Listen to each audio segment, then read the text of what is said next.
Olá, pessoal! Olha que imagem linda que eu escolhi para a gente dar início à nossa aula de física, tá? Nós vamos falar de lançamento vertical, né? Lançamento vertical para cima, lançamento vertical para baixo, tá? Então, essa imagem aí, essa ilustração, essa água, ela está sendo lançada verticalmente pelos geysers em alta velocidade. Ela pode atingir mais de 400 metros de altura. Olha que interessante isso. Então, nós vamos dar início ao lançamento vertical para baixo, tá? Pessoal, o lançamento vertical para baixo vai sempre ocorrer dessa maneira. Olha aí essa ilustração que eu fiz para vocês. Você vai ter um corpo, né? Diferentemente da queda livre, tá? Porque na queda livre eu seguro um objeto e deixo cair naturalmente. Então, ele caindo naturalmente, ele não tem velocidade inicial nenhuma, tá? A velocidade inicial vai ser sempre zero, ou seja, velocidade inicial nula, tá? Agora, no lançamento vertical para baixo, não. No lançamento vertical para baixo, eu vou dar velocidade para esse objeto. Eu vou ceder energia para ele. Eu vou lançar ele para baixo. Eu vou tacar ele no solo. E quando ele sair da minha mão, ele já vai sair com uma velocidade inicial, que não vai ser zero, tá bom? Então, no lançamento vertical para baixo, eu possuo velocidade, tá?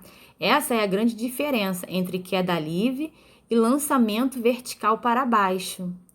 Além disso, esse objeto ele vai ser acelerado, né?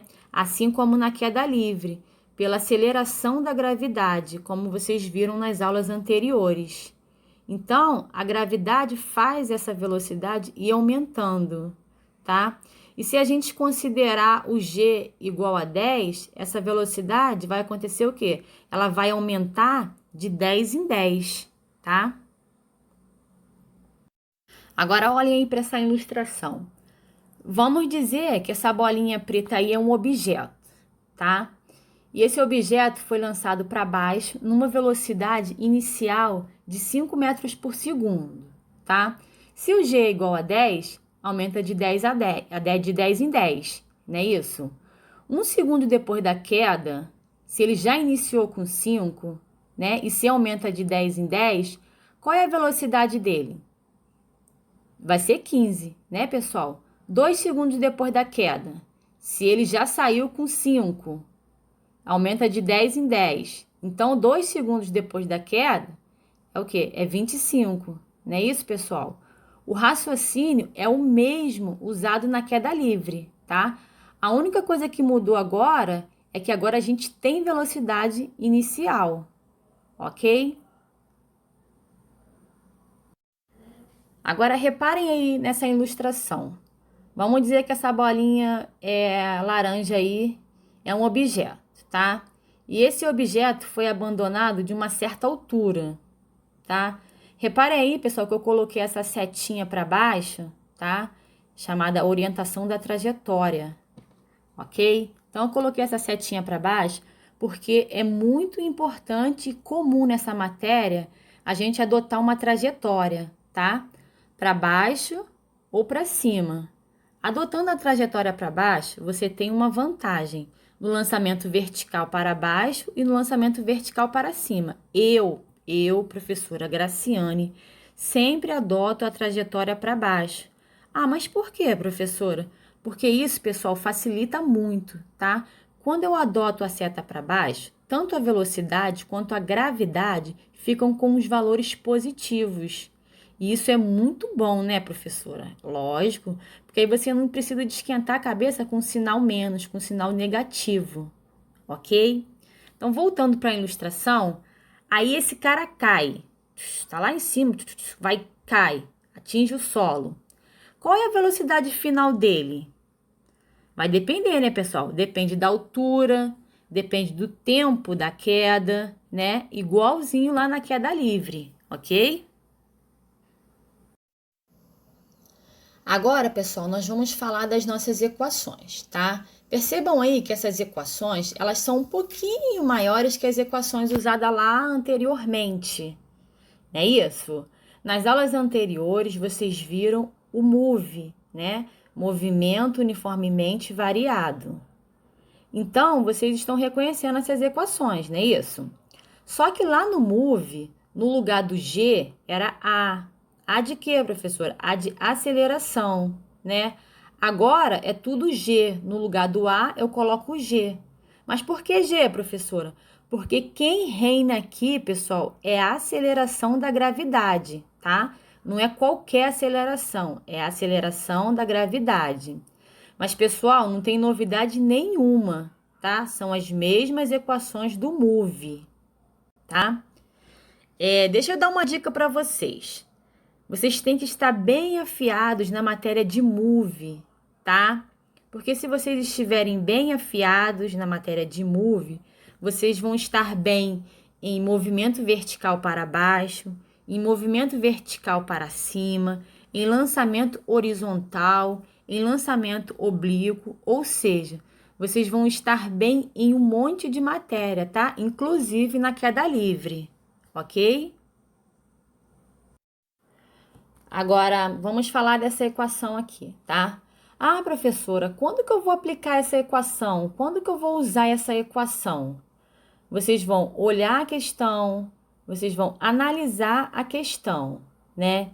Então, se a questão não te der o tempo, né? Não te der o t, aí você vai utilizar essa equação aqui, porque ela não tem o t, ok? Ah, professora, quando é que eu aplico essas duas fórmulas? Aí, agora, pessoal, vai depender de quê? Do tempo, né, pessoal? Que agora a gente tem o t, né?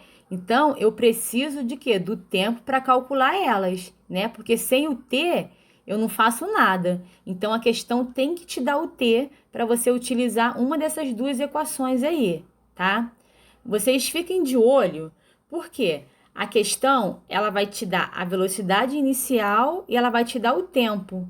Se ela te der a velocidade inicial e te der o tempo, ela vai querer que você calcule o quê? Vai querer que você calcule a altura, não é isso? E se ela te der o tempo e te der a velocidade inicial, ela vai querer o quê? Ela vai te pedir para calcular a velocidade final, ok? Bom, então agora nós vamos fazer o nosso primeiro exemplo, tá? Então vamos lá. De um helicóptero descendo verticalmente a 6 metros por segundo, deixa-se cair uma esfera de aço, que demora 2 segundos para chegar ao solo. Despreze a resistência do ar e calcule a altura que ela foi abandonada. Então a gente considera aí que G é igual a 10, tá? Observe que o helicóptero está descendo, né? E foi deixado um objeto cair, tá? Então, ele já saiu com velocidade, né? Esse objeto já saiu com velocidade. Com que velocidade? 6 metros por segundo, não é isso? E levou quanto tempo para cair? 2 segundos, né? O problema diz: despreze a resistência do ar e calcule a altura que ela foi abandonada, né? Então, iremos utilizar o quê? A fórmula da altura. O próprio problema está nos pedindo o quê? A altura, né? Então, a gente jogando aí os valores, né, na fórmula da altura, vai ficar H é igual a V0, que é a nossa velocidade inicial, que é 6, vezes o tempo, né, que é 2, mais a nossa gravidade, que é 10, né? O problema já nos diz aí que o G é igual a 10, vezes o T, que é 2 ao quadrado da fórmula, né? Dividido por 2. Então, vai ficar 6 vezes 2 igual a 12. Vamos fazer primeiro a potência, tá? 2 ao quadrado é 4. 4 vezes 10, 40. Dividido por 2 é 20, né? Então, 12 mais 20 igual a 32. Então, pessoal, a nossa altura aí é igual a 32 metros. Fácil isso, né, pessoal? Agora, nós vamos para o exemplo 2, tá? No exemplo 2, nos diz: A partir da altura de 7 metros, atira-se uma pequena bola de chumbo verticalmente para baixo, com velocidade de módulo 2 metros por segundo. Tá. Despreze a resistência do ar e calcule em metros por segundo a velocidade da bola ao atingir o solo, tá? Então, tá dizendo para a gente considerar o G igual a 10, não é isso? Então, preste atenção aí. Eu soltei, né, ela com uma velocidade de 2 metros por segundo, não é isso? E uma altura de quê? Na altura de 7 metros, né? A questão falou em tempo? Não. Então, se ela não falou em tempo, ela não pediu tempo, não é isso?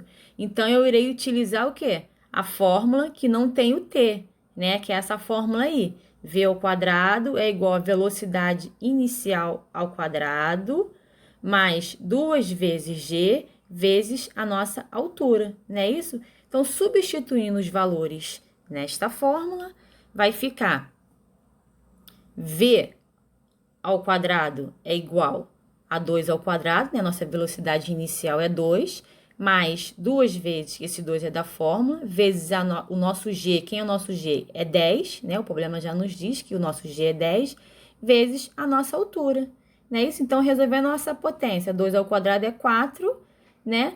2 vezes 10, 20, 20 vezes 7, 140, com mais 4 dá 144. A raiz quadrada de 144 é 12. Então, pessoal, a velocidade, né, que a gente tinha que achar, quanto é? 12 metros por segundo. Fácil isso, né, pessoal? Tranquilo, né?